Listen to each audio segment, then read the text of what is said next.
¿Qué tal, estimados alumnos? Bienvenidos a la clase del día de hoy. Y les comento que hoy vamos a comenzar con un nuevo tema. Hoy vamos a empezar a ver el mundo azteca y vamos a revisar algunos elementos principales. Les presento entonces cuál va a ser el objetivo de la clase del día de hoy. El objetivo de la clase del día de hoy es comprender la organización política y social azteca, ¿sí? O al menos sus elementos principales. Entonces comencemos con esto. Vamos a hablar de los aztecas, un poco para dar contexto, vamos a decir que los aztecas, entre ellos se reconocían como mexicas, ¿sí? Y el nombre azteca viene de manera muy posterior. Ellos, los aztecas o mexicas, fueron una civilización que vivió entre el año 1300 y el 1500 aproximadamente, ¿sí? Y que se ubicaron en lo que hoy conocemos como Ciudad de México o México Central. Y comenzamos entonces con su organización social. Ellos, dentro de su organización social, tenían distintos elementos que vamos a ir analizando. Se organizaban en comunidades llamadas calpullis, ¿sí? Cada uno de estos calpullis tenían un orden, una estructura social definida, ¿sí? Y que se repetía en cada uno de los calpullis.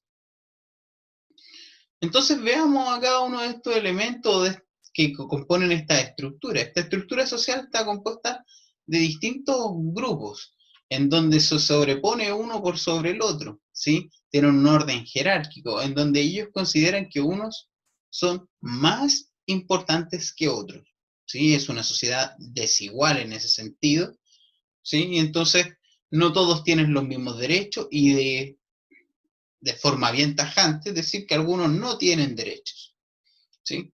El Huaytlatoani es el emperador, el que gobierna.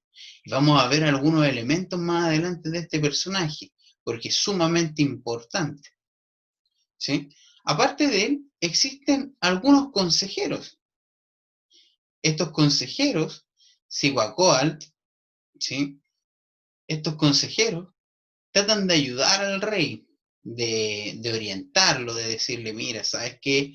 Yo creo que tal vez nos vamos a equivocar si lo hacemos de esta manera, pero el güey Tlatoani ve si toma o no toma el consejo. Puede hacer caso o puede simplemente decir, no, yo prefiero hacerlo de esta manera, ¿sí? Es un consejero que muchas veces se toma la opinión de él, que muchas veces se sigue los planes que él tenga, pero es un consejero, ¿sí? No determina algo. Aparte de este consejero, tenemos un Tlatocán. ¿Qué es un Tlatocán? Es un consejo es como una institución, en donde participan distintas autoridades de la comunidad y van opinando sobre algunos temas, ¿sí? Y van opinando y van creando algunos consensos, algunas cosas que se le hacen saber también al Huaytlatoani. El Huaytlatoani tiene la opción de tomarlo en cuenta o como simplemente no tomarlo en cuenta, ¿sí? Más abajo, recordando que esto es como una pirámide, tenemos un pipiltín. ¿Qué sería un pipiltín? Un pipiltín serían los nobles y los sacerdotes, ¿sí? El pipiltín se encuentra compuesto por las personas más importantes después del Huaytlatoani, ¿sí? Porque ahí está toda la nobleza y todos los líderes espirituales, que son los sacerdotes, ¿sí? Más abajo encontramos a los pochtecas. Los pochtecas son los encargados del comercio, son los que venden los productos, ¿sí? Todos los comerciantes, los mercaderes del pueblo, los que hacen que la economía se mueva, ¿sí? Por eso se encuentran en un lugar que si lo pudiésemos ubicar, más que estar abajo, porque no tienen algún lugar, ¿cierto? No tienen más derechos que un noble, un sacerdote, van moviéndose, ¿sí? Porque un posteca a veces le puede ir bien, a veces no le puede ir tan bien, entonces es como bastante variable su misión dentro del mundo azteca, ¿sí? Luego tenemos un Macehualtín, ¿sí? Este Macehualtín tiene distintas funciones, son agricultores y artesanos. Dice agricultores y artesanos, y eso parece como que lo abarca todo, pero Dentro de la agricultura hay un sinfín de trabajos. Entonces, en este grupo hay mucha gente, porque para un trabajo agrícola, durante ese tiempo sobre todo, se ocupaban muchas personas. Tenemos que pensar que no están los adelantos tecnológicos que existen hoy en día. Hoy en día, por ejemplo, podemos ver que dentro de la agricultura pueden no trabajar tanta gente y utilizar bastante maquinaria para poder hacer el trabajo más sencillo. Durante esa época esta maquinaria no existía y era todo hecho a mano. Y todo hecho a mano. Eso quiere decir muchísima gente trabajando en esto. De la misma manera que mencionan los artesanos.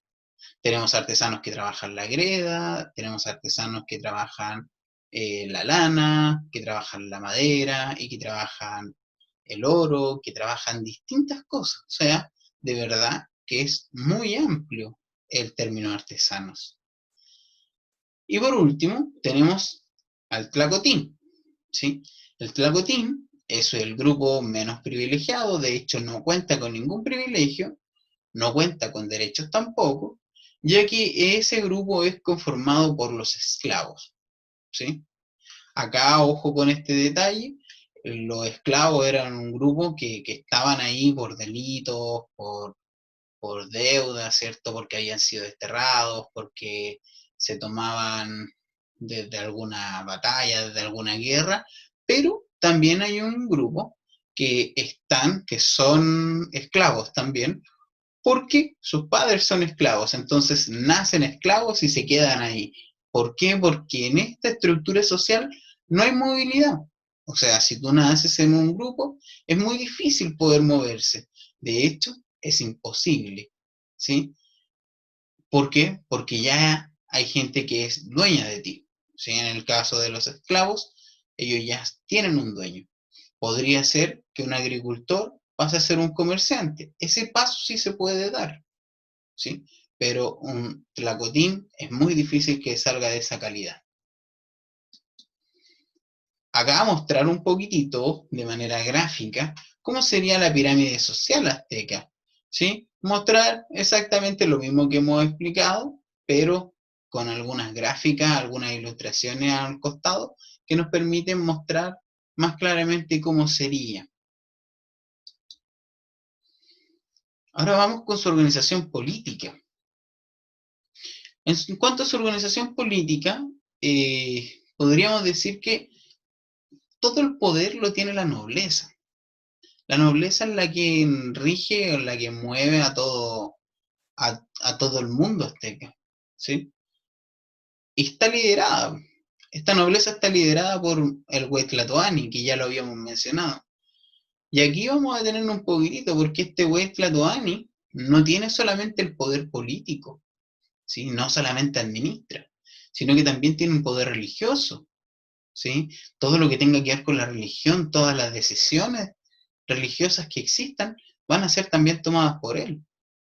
Y no solo eso, sino que cuando el ejército tenga que tomar una decisión, también va a ser el Huaytlatoani quien la tome. Ahora, en el comercio, también va a ser el Huaytlatoani. Y en cualquier elemento social, es el Huaytlatoani quien toma todas las decisiones. Él ve lo que se hace, él ve qué se planta, qué se cosecha, él ve cuando se va a guerra, él ve en qué se gasta, ¿sí? Él ve cuando hay sacrificio. Él es el que designa todo dentro de la organización política y social.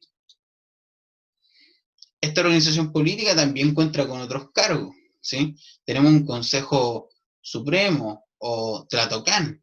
Tlatocán sería el nombre que ellos le designan, ¿sí? Que van a ser algunos miembros que se encuentran en la aristocracia, que se encuentran en la nobleza y van a querer apoyar un poquitito al emperador. También existen jefes de los sacerdotes, que nosotros también lo habíamos nombrado anteriormente, Sibacoalt, ¿sí? Que son personas de confianza, que son consejeros, ¿sí? Es como el cargo que tienen. Tenemos también otros personajes como Tlacocascal, ¿sí? Que serían encargados del ejército, de la logística, de entrenar, de preocuparse. Ojo, siempre teniendo en cuenta que las últimas decisiones van a ser tomadas por el Huaytlatoani, ¿sí? Acá tenemos algunos jueces encargados de algunas cosas del gobierno, que en realidad también están sujetos a las decisiones más importantes que tome el planeta Toani. Algunos pequeños gobernantes que van a gobernar algunas ciudades pequeñas o algunos sectores. Tenemos algunos fiscales tributarios o tecultli. ¿A qué se refiere con eso? Ellos se preocupan básicamente de recaudar los impuestos o los tributos que se le tengan que dar al Huaytlatoani. A eso se preocupan ellos. Y tenemos los Calpuyé, que serían los jefes de los Calpuyí. Nosotros los Calpuyí los nombramos al inicio, que eran, los Calpuyes eran estas pequeñas comunidades en donde se organizaba la sociedad azteca. Entonces, el Calpuyé era el jefe de estos sectores. ¿Sí? Avanzamos entonces. Muchachos, vamos a llegar al final de esto. Les propongo esta actividad, en donde usted va a leer las preguntas, las va a pensar y luego las va a desarrollar y registrar en su cuaderno. Son solamente 2 preguntas, pero quiero que las piensen bastante bien y que las puedan analizar. Dice, en la actualidad, ¿qué podría parecerse a un Calpulli azteca? ¿Hay algo que se pueda parecer? ¿Qué cosa se podría parecer y por qué se parece? ¿Sí? Esa sería la respuesta. Usted busca qué hay que se parece y por qué se parece. La otra pregunta es si en la actualidad existe una autoridad similar al Huaytlatoani. ¿Existe? ¿No existe? O si mezclamos algunas, ¿podríamos llegar a algo? No sé. Usted trate de buscar la respuesta a esa pregunta. ¿Sí? Por último, muchachos, al terminar, les voy a pedir que puedan guardar todos los materiales que han utilizado durante el desarrollo de esta clase, que laven sus manos y ahora pueden tomar un merecido descanso y los espero para la siguiente semana de historia. Que estén muy bien. Hasta luego.